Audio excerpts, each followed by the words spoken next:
Hello, everyone. It's great to see everyone in person again after such a long time. I see you have a lot of old friends. Yes, something to celebrate. My name is Chris George. I'm the Executive Director of IRIS, Integrated Refugee and Immigrant Services, and happy World Refugee Day.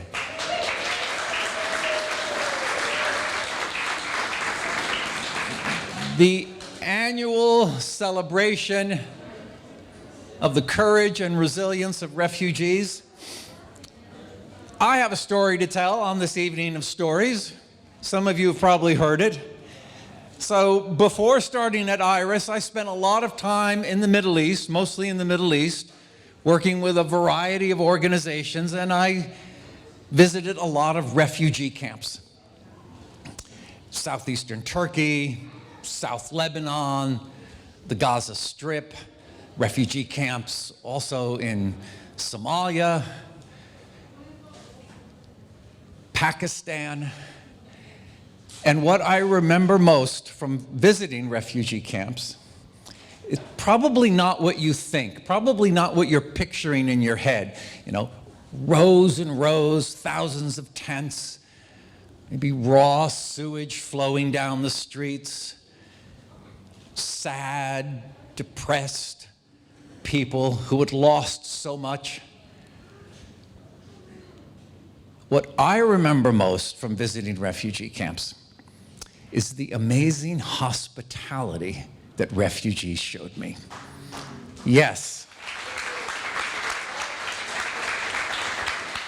Everywhere I went, whether it was those huge refugee camps in Pakistan or brand new refugee camps in southeastern Turkey where Iraqis had fled, or Palestinian refugee camps, refugees who had just arrived in the camp or who had been there for years. When I arrived, they set aside their suffering and misery. They set aside their feelings about the U.S. government, which were at best very mixed. Many of them blamed the U.S. government for their plight. They set all that aside, and the most important thing at that moment was to treat me like an honored guest. And they would roll out a carpet for me, literally, like the beautiful carpets on display here, for me to sit on. They would serve me a bit of food, like the delicious sanctuary kitchen food that you've been served. Yes. So I would say to them, while I was sipping that cardamom-flavored coffee or the too sweet tea, I would say, with the Arabic that I had learned as a Peace Corps volunteer, and I know there's some Arabic speakers here who are going to keep me honest, إذا أنتوا تجوا للولايات المتحدة لازم تزوروني أريد أضايفكم زي أنتوا ضايفتوني. If you ever come to the United States, you've got to visit me because I want to show you the hospitality. How am I doing, Nancy? I want to show you the hospitality. Amina, is that all right? I want to show you the hospitality that you have shown me. And I was saying that without having any idea what I was going to be doing in the future. This was like 20 years ago. Well, as fate would have it, that's been my job for the past 17 years, is to welcome refugees. Maybe the friends and relatives of the people who had welcomed me, welcome them to the United States and help them start new lives. You all know what IRIS does. We're one of 200 or so nonprofits spread across the country. We resettle refugees. Recently, we have swung open our doors to other immigrants as well, including hundreds of undocumented immigrants who live in our community. There were some who said, you know, Chris, watch out. IRIS is known as a refugee resettlement agency, and everyone knows refugees are invited by the U.S. government to come to the United States. They are the most documented immigrant around. You know, be careful. Do you really want to expand and extend services to undocumented. It's so controversial, and Iris unanimously said yes, and the community has said yes. So thank you all. We are larger than we have ever been. Our staff has grown from 8 to 98 over the past 17 years. And as I said, you know what we do. We, as a refugee agency, will get an email from the State Department through a national organization. It says a family of 5 is coming in, 2-3 weeks from Iraq or Syria or the Congo or Afghanistan. My amazing staff, and have they been heroic over the past 8 months. A round of applause for the Irish staff. They need to run out and find an apartment, negotiate with a landlord who has no idea what a refugee is, insists on a credit history. They don't have a credit history, but you'll hear tonight in their stories that they have an amazing history.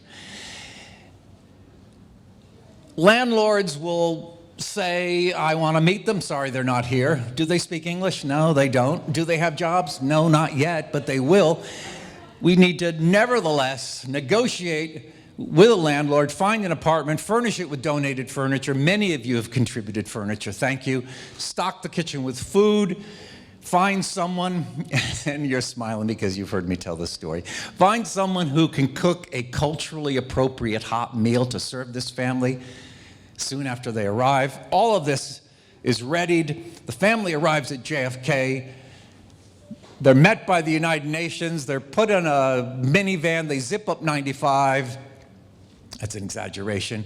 They arrive late at night. They're met by my staff with an interpreter. And they say, welcome to New Haven, welcome to Connecticut. They hear it pronounced correctly for the first time because they've been saying Connecticut. Welcome to Connecticut. Gladys, you were saying Connecticut for years, weren't you? They have that hot meal, a good night's sleep, and then we bring them into the office. We go over the program. We're going to connect you to health care, enroll the kids in school. We're going to help you find a job. We need to do this as quickly as possible. We don't get that much money from the federal government, but we're blessed with a generous community that supplements that government money with private donations. And before you know it, the kids are doing well in school. They're learning English faster than their parents. They're serving as interpreters for their parents. Parents are getting jobs and able to pay their rent. It is an amazing program. We are honored to be part of it. We're privileged to be part of it. And we think everyone should be joining us. And that's one thing that makes IRIS a little different from other refugee resettlement agencies. Part of our mission is to get as many of you all engaged in refugee resettlement as possible. You'll learn more about the refugee resettlement program, and in the end, you'll support the refugee resettlement program. Public support will translate to political support, and we've all learned the hard way that public support for refugees is just as important as funding, because without that support, there'll be no refugee resettlement program. So look, thank you very much for coming today. I also want to thank our amazing sponsor organizations with terrific names also. Saffron Road. Round of applause for Saffron Road. Turquoise Mountain. Thank you, Turquoise Mountain. Sanctuary Kitchen. Woo! WSHU. The International Festival of Arts and Ideas.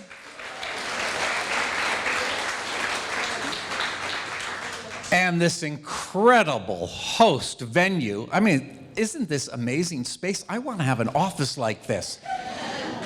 Next, New Haven. Thank you.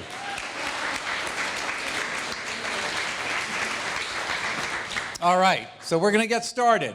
Are we ready? Right? We're going to get started. Have I left anything out, Zini? Okay, terrific.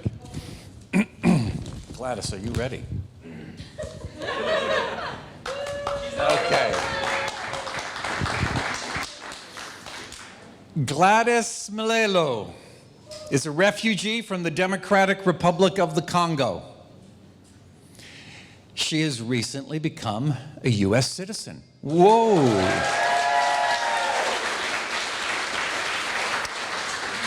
Gladys is a graduate from Central Connecticut State University, and maybe the most important thing you do, Gladys, you are co-manager of the IRIS After School program. She's also a collaborator on a recently released young adult novel entitled Each of Us a Universe. Congratulations. Gladys will be reciting an original poem. Take it away. Well, it's been a minute, like Chris mentioned. We haven't been really with each other like this for quite a very long time, and the only thing that comes out of my head is that I'm full of gratitude to just be able to see each one of you, because I felt like for many, many years, people like myself are proud to be who we are, because each one of you bring your humility, your understanding, your kindness to welcome us into your communities and to also welcome you to your country, you know. Oh, I'm sorry, that's my alarm. But today, World Refugee Day has been an incredible day for me, because it has always reminded me where I come from, where I want to go, and where I am today. But a little bit about myself, and I'm gonna make sure not to bore you tonight. When I was 2 years old, just a little 2 years old, my family was forced to leave the Democratic Republic of the Congo. That was a massacre that took place in my village. It's called Makobola. As things like that happens, so many families will be forced to leave with no time to think, with little to pack, with no idea where we are going. My family had to do that. Mom, dad, and few siblings. Sometimes I've always felt like telling our stories, it's really, we can't tell it in just few words. I can't tell my story just through few words. But people like Chris, who've had an opportunity to live in one of those refugee camps, I'm sure he was fortunate enough to just experience what kind of people we are. Often I felt like people used to think we are just some kind of humans that landed from some kind of earth, I don't know what, in the universe, but we are people just like anyone else. We had families, we had places that we called home, big homes, not just small homes. Like, where I come from, total, I have 9 siblings, and that's just 9. There could be more. So we are a family of so many of us. But today, what I want to do is making sure I'm not just talking about myself, but I'm recognizing everyone that has made a difference in my life for me to be here today. There are so many people who made a difference in my life. And tomorrow, as we are going to be celebrating the Father's Day, all of us have fathers, and to all the fathers in here in this room today, well done for every work you've done. Because I'm one of those girls that for a very long time, I actually didn't know what my dad did to make sure I found a place to call home. All I did is just saw everything happening and getting done. Never knew how it started, never knew who he had to talk to, why he had to lie, what he had to trade in place for me to have a place to call home today. But fast forward, after the war happened in my country, we lived in Burundi for 13 years as refugees. again, like I say, I might not be able to tell you the entire story just through few minutes that I have in here today. But I will tell you my story through just my own dad. And like I said, as we're celebrating Father's Day this weekend, today I want to acknowledge the bravery and the strength of refugees and immigrant fathers who've sacrificed everything to give better future to their children. And through their eyes, we can see the resilience, perseverance, and dedication to their children. I am one of those people. My father. I'm one of 9 kids, but he managed to bring me to the United States, to New Haven, Connecticut, a place where I didn't even know how to pronounce, like Chris said. I remember my first day in New Haven like it was yesterday, when in fact it has been 9 years living in this country. I'm filled with so much gratitude, so much appreciation, so much. I feel like often I don't even know how to even thank anyone that started with, but to start with is an organization that started by helping me to be here. Because every time I think about it, if IRIS didn't exist, how would have been my family? A family of 12 people survive in New Haven. Every time I go to an event when Chris is talking about the journey that most refugees take, the image of the little Gladys, the little 13 years old Gladys, just pops up into my head. And that's how strong it is. It's not just an experience. It's not just a history or moment. It's our lives. But today, I will keep it short by telling you a little bit about how I got here with the help of my own father. Once known as the architect, my father. Once known as the anesthesiologist, my papa. Once known as the grand chef, my baba. Once known as the educator, my abu. One day, his title, his kindness to the communities he served didn't matter, because he became a victim of persecution, a victim of famine and violence, a victim of conflict and corrupt government, a victim when only his children mattered. They are the fuel that fuels him to swim across the Mediterranean Sea. They are the strength that strengthens him to climb the US-Mexico border.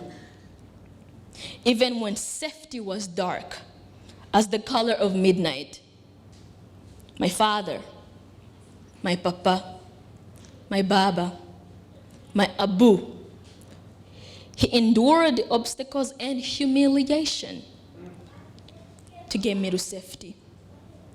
Even when bullets rained on us, he acted as a shield to protect me, because he's my protector. He cried. He cried the tears of vulnerability, not because he's vulnerable, because he's not used to being vulnerable. His shoulder were my safe and warm ride. His arms were my soft and sweet pillow that kept me dreamy. Because behind a refugee child, there is a father who paves the path for us. Thank you.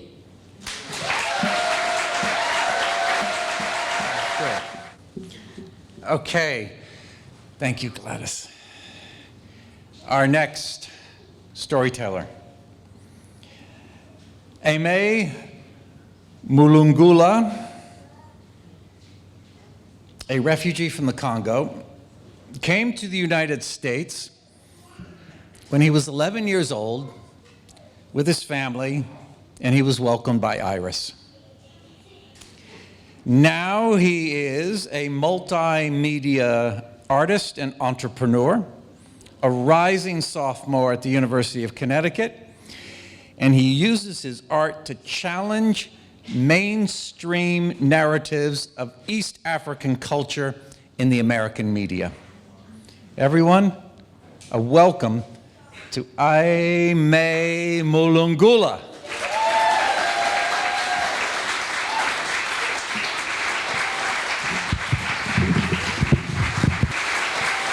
Hello, hello. Hi.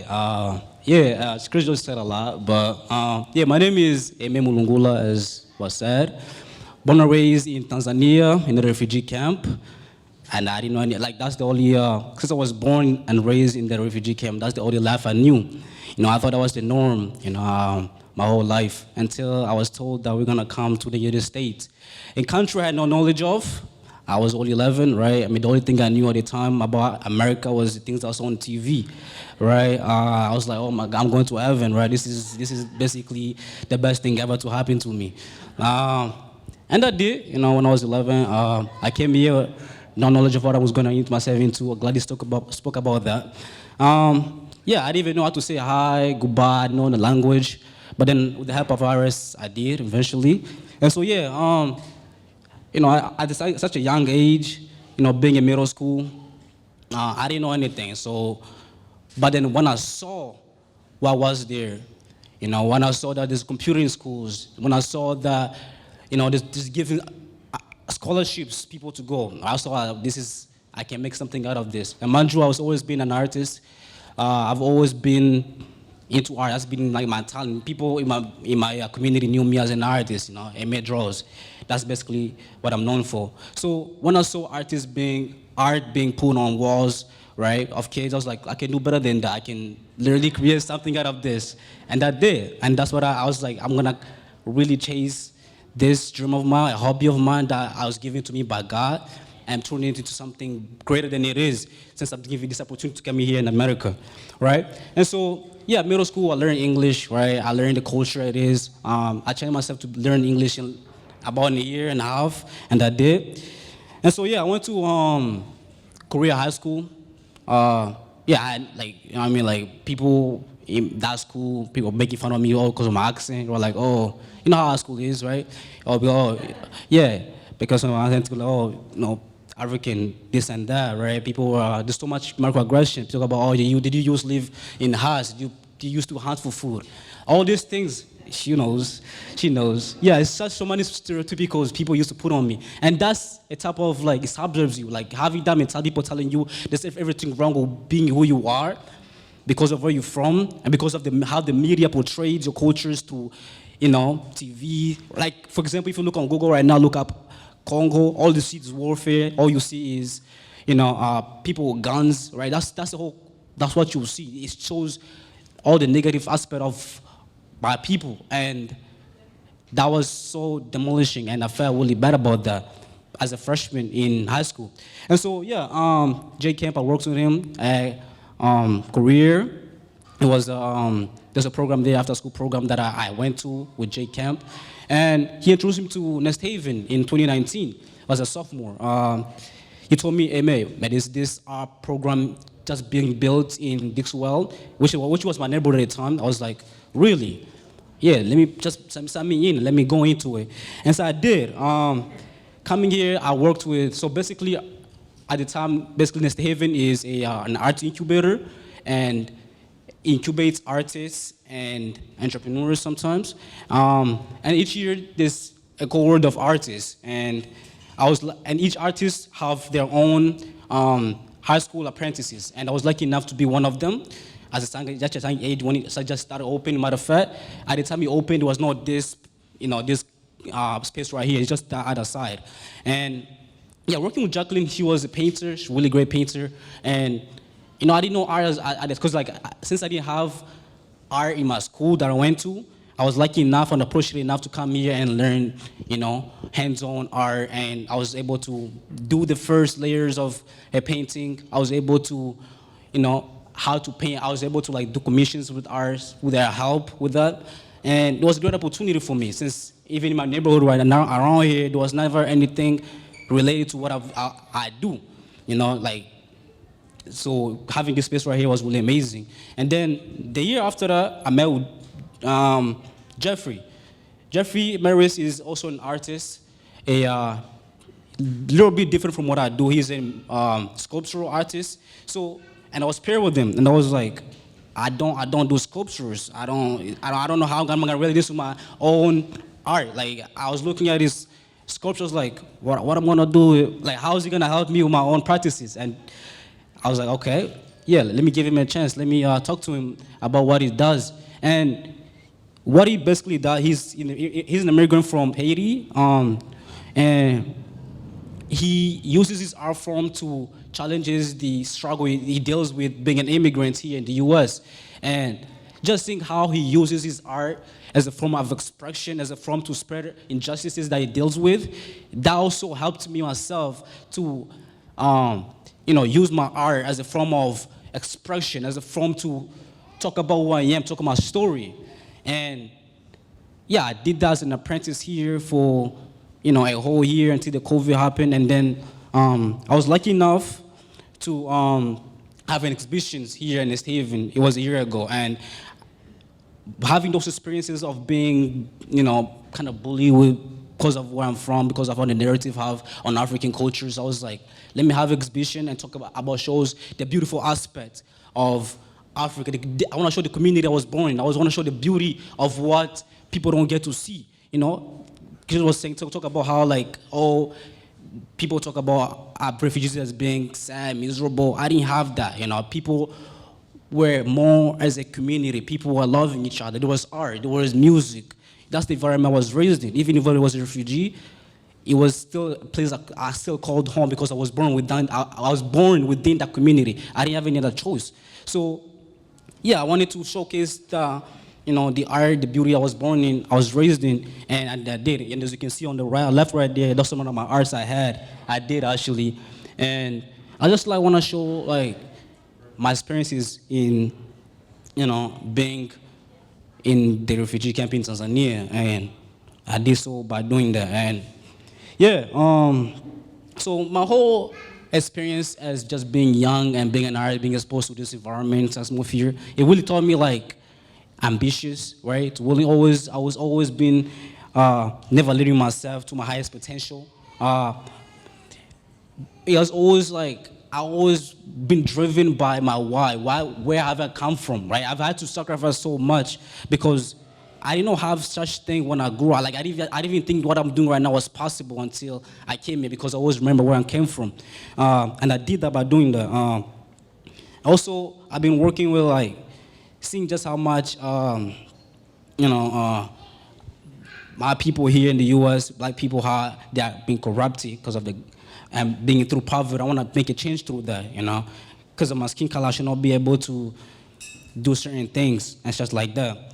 And so I've been working within my community to help them. So I work with Solar Youth, is a community involvement in West Rock. And I working with them, I made a gallery. I want to change the narrative, right?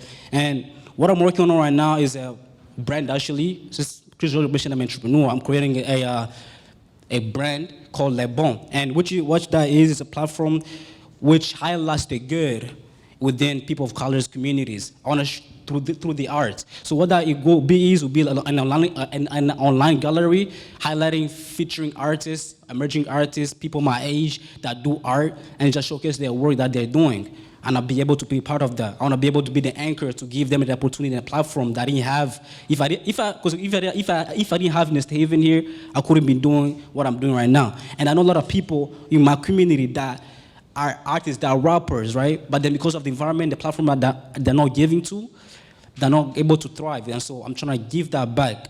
Even people back in Tanzania, right? Back in where I'm from, Congo, where I'm not, people my age are not able to grow and express themselves. I want to be able to give them the space to do that. And it'll be an art, clothing, as well as entrepreneurial artist development center that I want to be able to just change through that. And yeah, that's what I'm doing now. Thank you.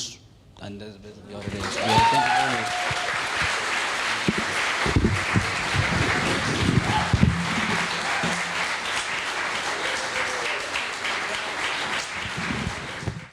Our next speaker is Maher. Maher is a photographer and videographer and a public speaker. He was given his first camera when he was just 13 years old and still living in Baghdad, Iraq. And it was a time of war and danger. Nevertheless, Maher went out on the streets with his camera. He used his photography to tell a story. His story and stories of people around him. Since then, photography and videography has been his passion. In 2014, we welcomed him to New Haven. Maher.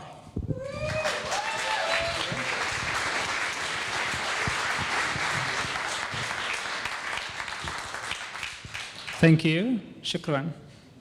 Thank you, Zini. Thank you, everyone, for help put this event together. And thank you, everyone, for make it here. My name is Maher Mahmoud. I'm from Iraq. I born and raised in Baghdad. New Haven, Connecticut became my new home in 2014. And I remember, thank you. I remember me and my family arrived to New Haven. And it was me, my mom, my sister, and 2 brothers, and me. And I remember the first week, my father brought a cup of water, and he put oil in it. And he told us all, I don't want you guys to be the oil. Don't separate yourself from American culture. Try to learn so many things. America has so many opportunity. You bring a spoon, and he start mixing it. And he's like, I want you to go and achieve a lot. Education here is better, and you just go for it. So we did. But I remember the beginning was hard. I learned English through Google Translate, and when I told people that, they said, that's why you have Google accent. And I know that's not funny. That's not fun. It was hard in the beginning. When I go and I do public speak, people tell me, oh, break the leg. And I was like, they sounds violent. I didn't know what break the leg until now. It was hard, but it takes step by step, and you will get there. Recently, I just went to see a documentary at Long Wharf Theater, and it's called See Me As. It's on that documentary, they talk about 5 stylists, designers, and 5 actors and activists. And my mother is one of the stylists. Wow. So seeing my mom make her own art, it was just really beautiful. And my mom always talk about art in America is free. In Iraq, there is so much restriction. As a photographer, I remember one day, I was taking photos on the street, and one day, Iraqi police officer came to me and he said, what are you doing? And I said, I'm an artist. I'm taking photos just of people. He took my camera and he smashed it with AK-47 and he arrested me for no reason, just because I'm an artist. And at that time, I learned in Iraq, we are allowed to have guns, but we are not allowed to have camera. Because with a gun, we can shoot 1 or 2 or 3. But with a camera, we can show the world what's happening there. So I told myself, I always will be a photographer, and I always will shoot video too.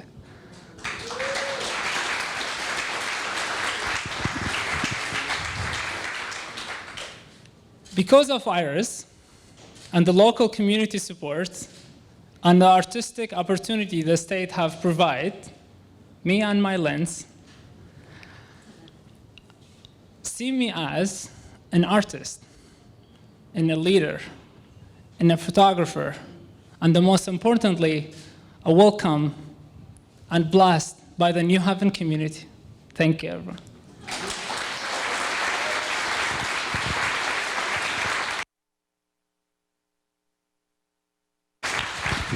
Thanks, Maher. And after the show, stick around, because the 4 of you are going to be around, right? You're not going to bolt right after. You're going to hang around, and okay, great. Yes, they like to talk. Okay, our next speaker is Percy Stubbs. He's from California and England. He's the Chief Development Officer at Turquoise Mountain.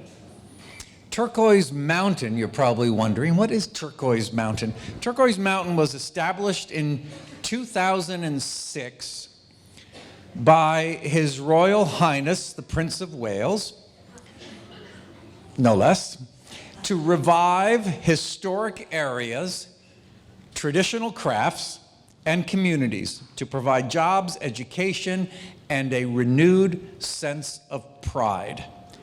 They work in regions and with communities where heritage is under threat. Their original project is in Afghanistan, and they now work in Myanmar and in Jordan as well. They have worked to restore and rebuild over 150 historic buildings. They have trained over 6,000 traditional artisans and builders, and they sell over $15 million worth of work to designers, hotels, and retailers around the world. Where is Percy? Percy.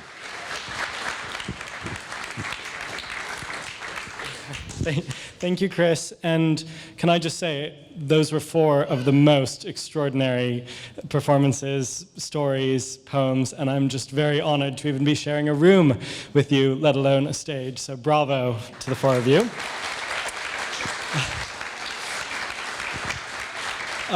So as Chris said, just very quickly one to explain who and what Turquoise Mountain is. We're so thrilled to be working with Iris, Chris, Zini, Anne, Kelly, many others, most wonderful organizations, and many volunteers I know in the room as well. We're so lucky and happy to have crossed paths with Iris.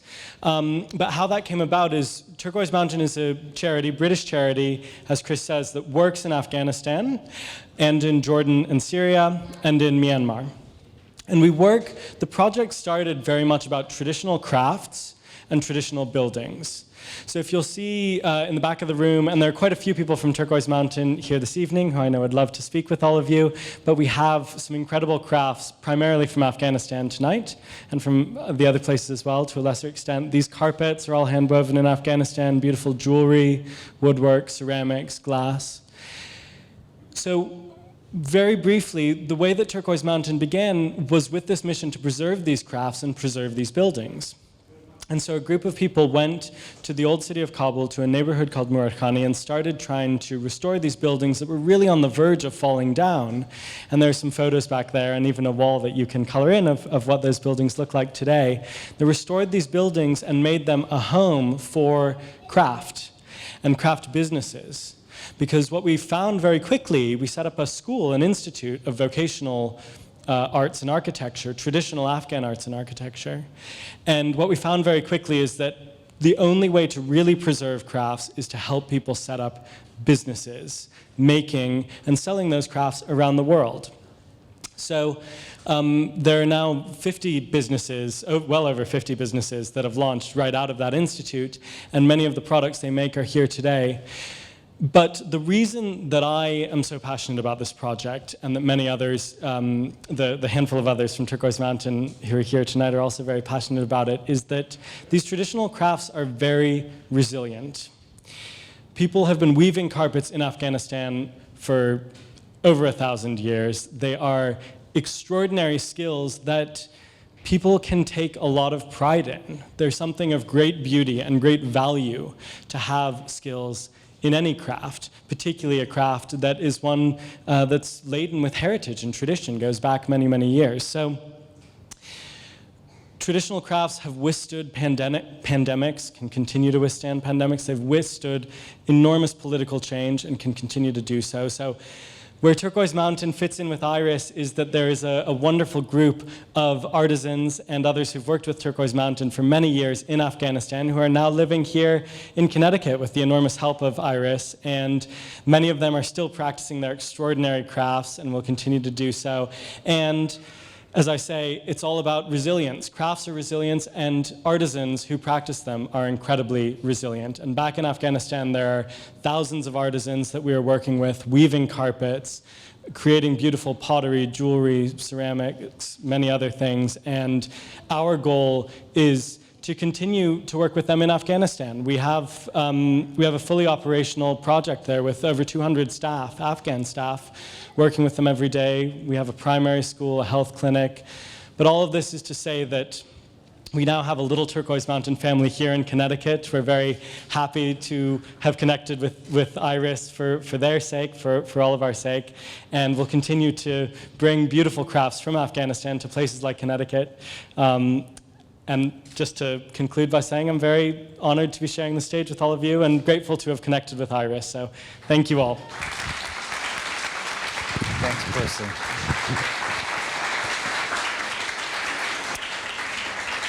I want to thank again our sponsors. One more time, let's hear it for Turquoise Mountain, which you know a little more about. Saffron Road,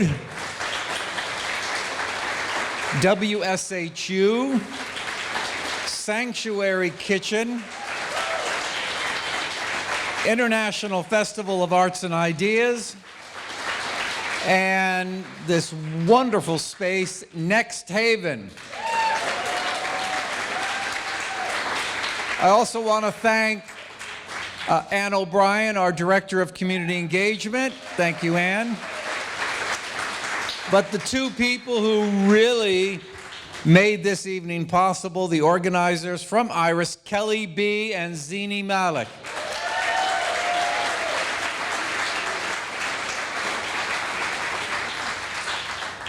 Our mission is there.